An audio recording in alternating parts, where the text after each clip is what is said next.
बोलिए बृहस्पति देव की जय। आप सभी को फाल्गुन मास कृष्ण पक्ष बृहस्पतिवार की ढेरों शुभकामनाएं। आज बृहस्पतिवार का दिन है, गुरुवार का दिन है।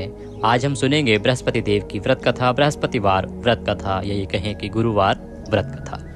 आप सभी भक्तों ने आज बृहस्पतिवार का व्रत किया होगा। बृहस्पतिवार का जब हम व्रत करते हैं तो गुड़ चना लेके आपको केले की जड़ में पूजन करना चाहिए और पूजन करने के बाद यह कथा अवश्य ही सुननी चाहिए।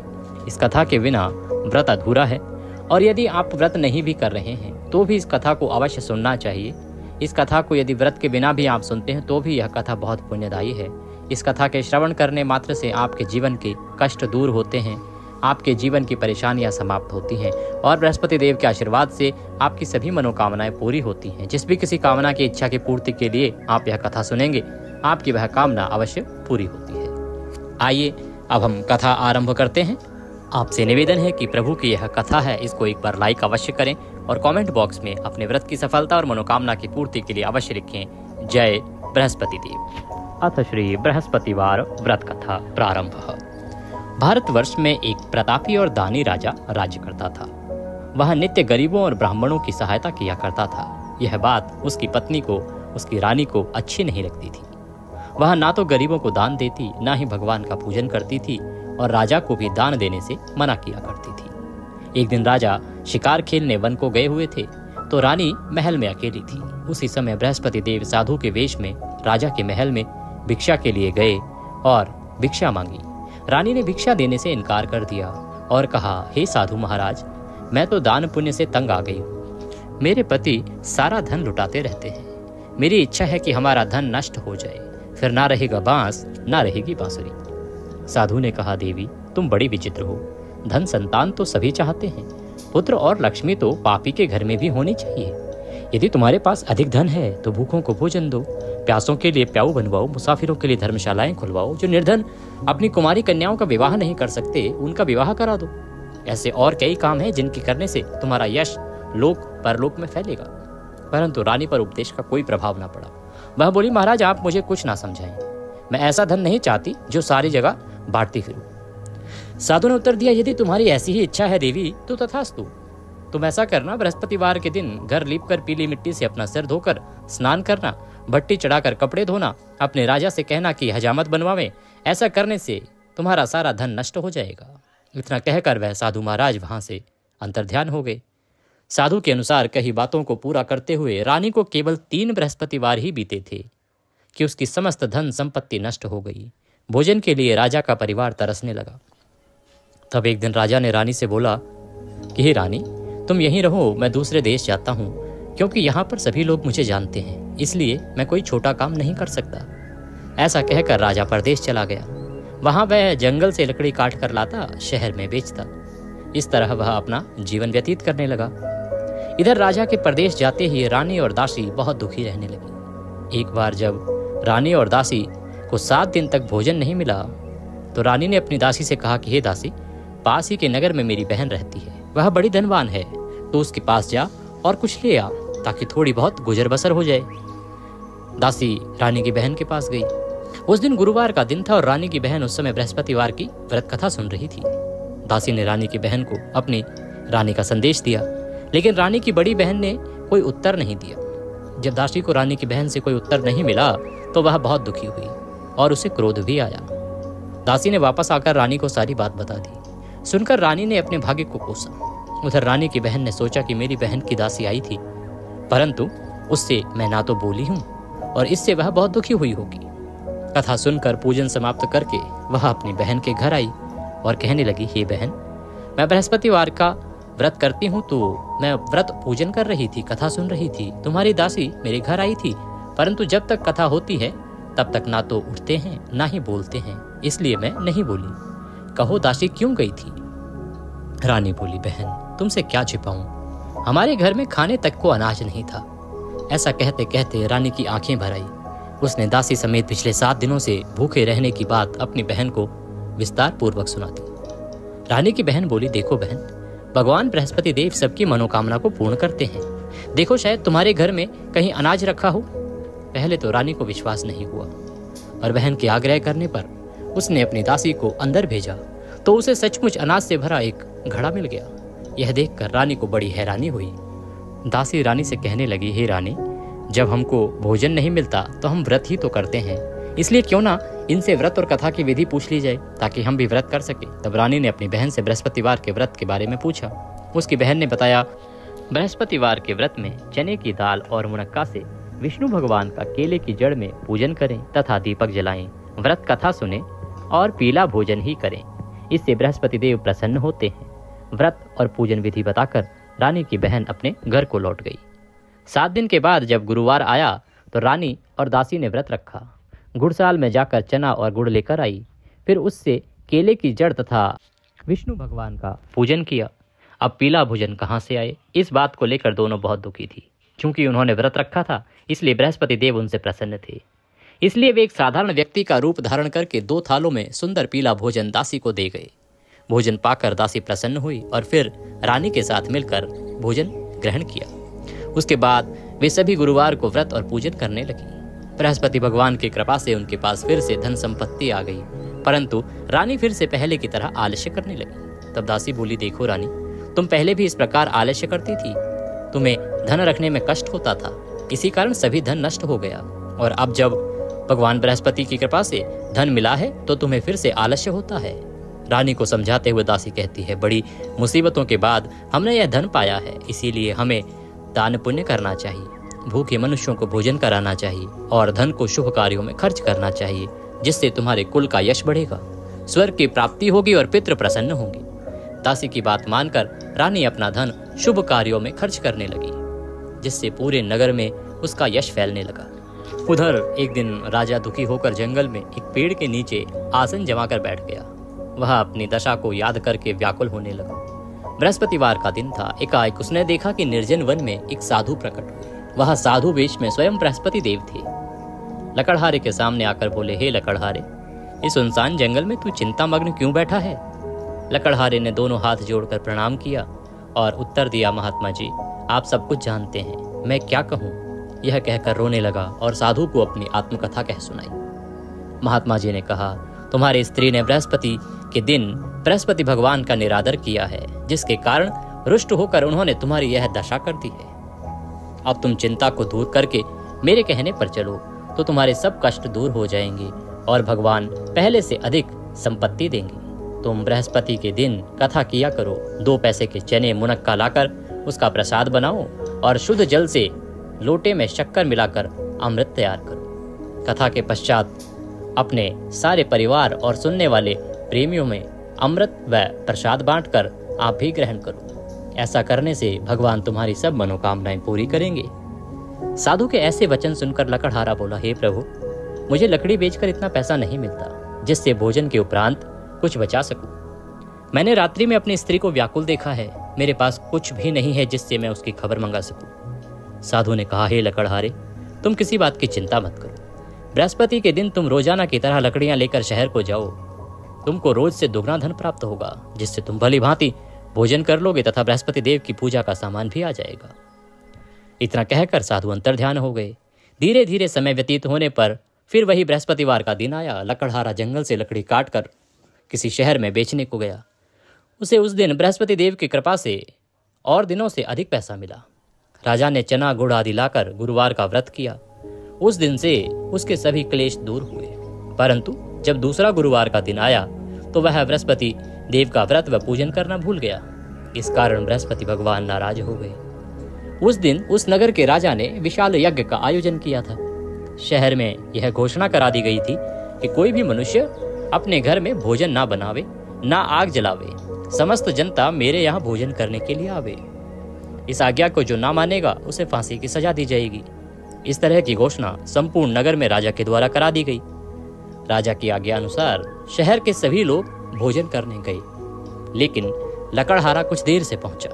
इसलिए राजा उसको अपने साथ घर ले गए और ले जाकर भोजन करा रहे थे तो रानी की दृष्टि उस खूंटी पर पड़ी जिस पर उसका हार लटका हुआ था। वह वहां पर दिखाई नहीं दिया। रानी ने निश्चय किया कि मेरा हार इस मनुष्य ने चुरा लिया है।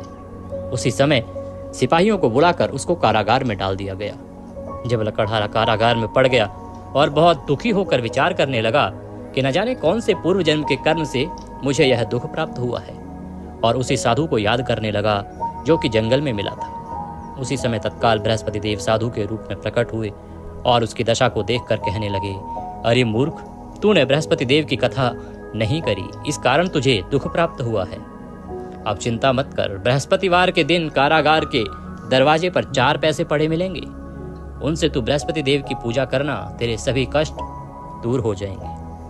बृहस्पति के दिन उसे 4 पैसे पड़े मिले।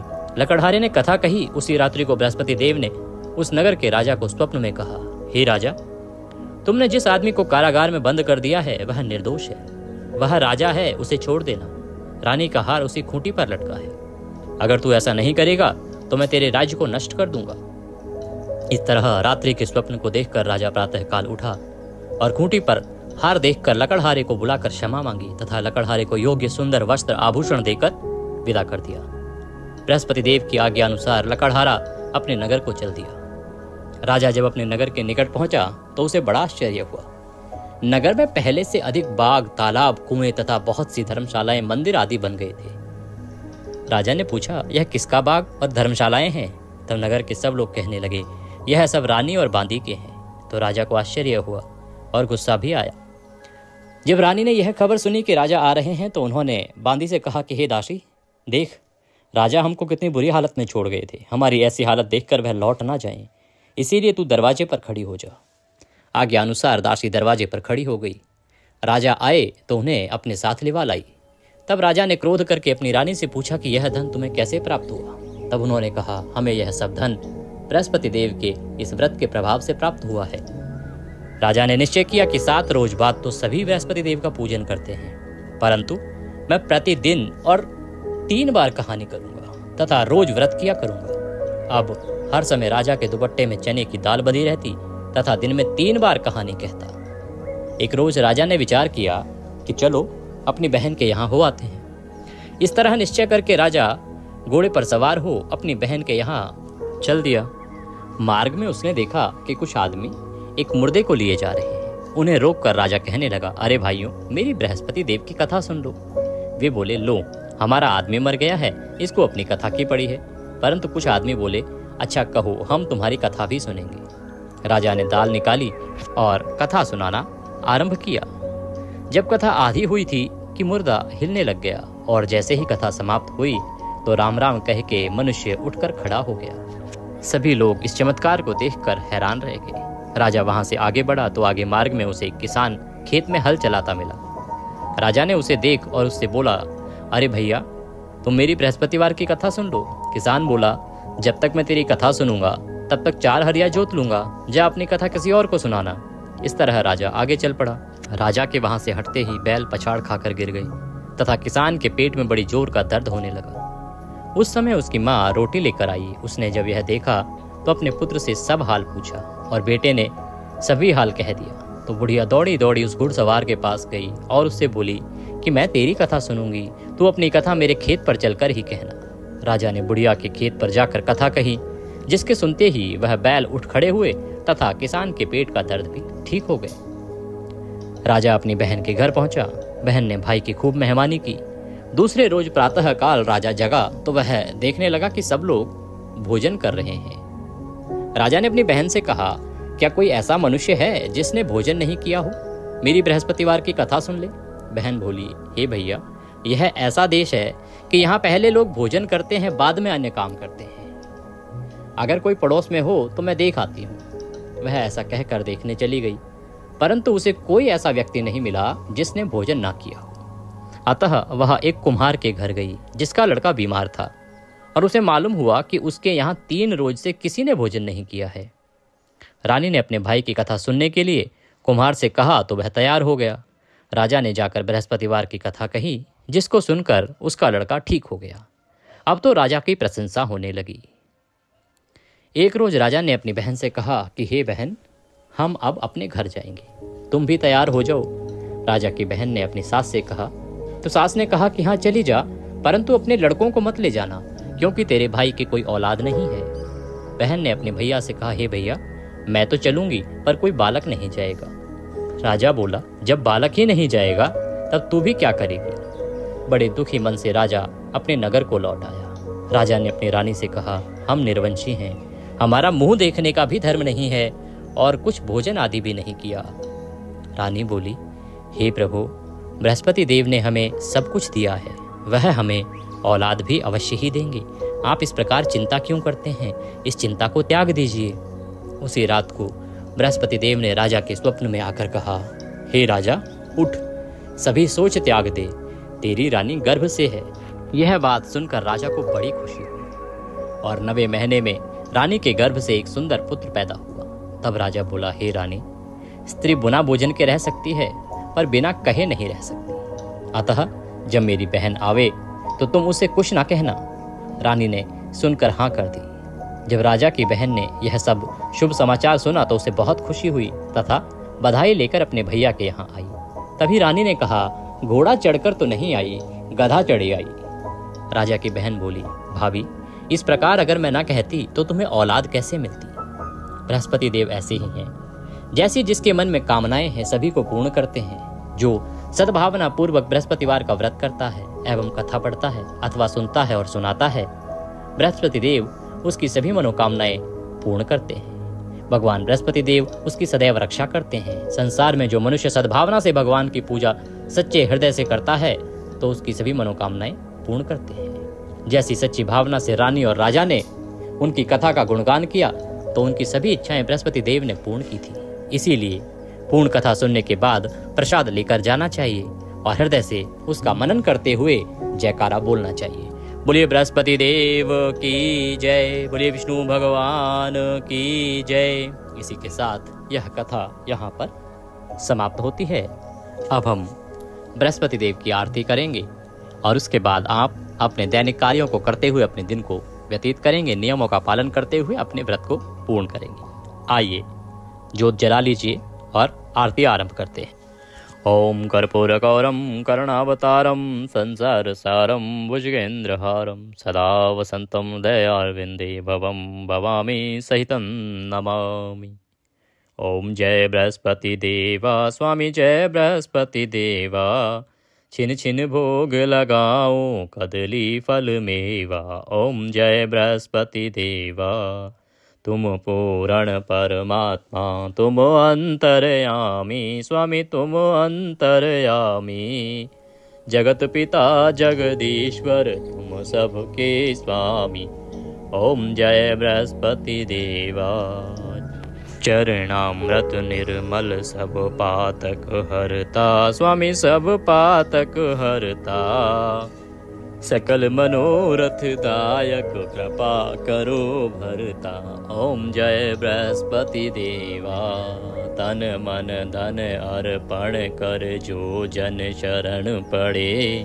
प्रभु जी जो जन शरण पड़े, प्रभु प्रकट तब होकर आकर द्वार खड़े।